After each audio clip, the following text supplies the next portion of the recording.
अख तेरी काली सारी मियाँ वाली हल गई है। मेरे बड़े भाई जनाब राय फ़रूक अहमद खरल SHO पंजाब पुलिस, ये चंद लाइन भाईजान आपकी नज़र करता हूँ कि आसमान की बुलंदियों पर नाम हो आपका, चाँद की धरती पर मकाम हो आपका। हम तो रहते हैं छोटी सी दुनिया में, पर खुदा करे सारा जहां हो आपका। जनाब मैं बिस्मिल्लाह करा मलाक मजीद फ्राम एबटाबाद आल मुकीम जंग चंद शेर तवज्जो करे जी। साडी जींदियां कदर बरार ना सही कदी मर गयो वक्स वलोड़ दहा। हर बंदे दे नाल उंदा वरतों ठीका, हर मुखले सज्जण ते जोड़ दहा। ते आ हीरा गर्जो परख न कीती भावें जींदियां मुल सकरोड़ दहा। मलाक साहब बंदे मुंह तू कफन हटा के अक्सन अल्लाह जान दे बशर करोड़ दहा। जनाब बिस्मिल्लाह करा गुलाम मोहम्मद जाम फराम जंग मोहम्मद इकबाल जाम जंग चंद शेर तवज्जो करे जी। पग कीमती होंदी है सिर नालों मुड़ राठा वांग जलाइए। चंगे सोची होंदियां नस्लां दे पग जिंदे नाल वटाइए। ते लवे पग तां सिर दा के फायदा, सिर पग तू ना सरफाइए। जाम साहब भावें बचदी होवे सिर दित्तियां पग दर्द जरूर बचाइए।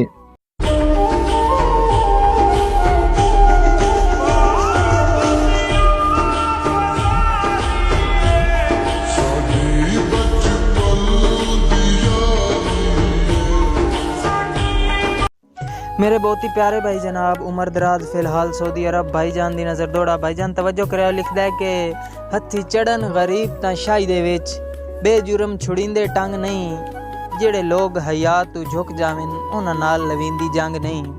ते जेड़े नमक हराम इंसान होवन कदी तोड़ चढ़ेंदे संग नहीं।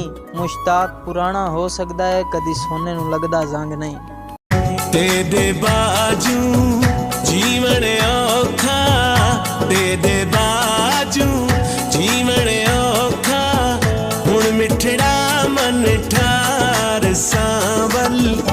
तेरे होने से समझता था कि दुनिया हो तुम, वैसे दुनिया को बेकार समझता था मैं। तुमसे बिछड़ा तो रोया बहुत मैं, कल तक तो रोने वालों को फनकार समझता था मैं। मुमकिन नहीं है। मेरे बहुत ही प्यारे भाई जनाब मार मुर्तज़ा अरमाना फ्रॉम जंग उन्हां दी तरफों जनाब मैडम सनी जान फ्रॉम जंग उन्हां दी नज़र दौड़ा है। तवज्जो कराया है कि मेरे नाल तैनू प्यार भी कोई नहीं। वेले सज्जण दताल करेना है, ओदे दर्द दी सीख ते टंगिया रहिंदा है।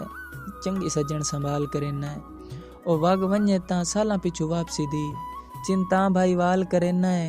कदी हुसड़ के गोहर मर वंजना है जेड़ी तू ओदे नाल करेना है।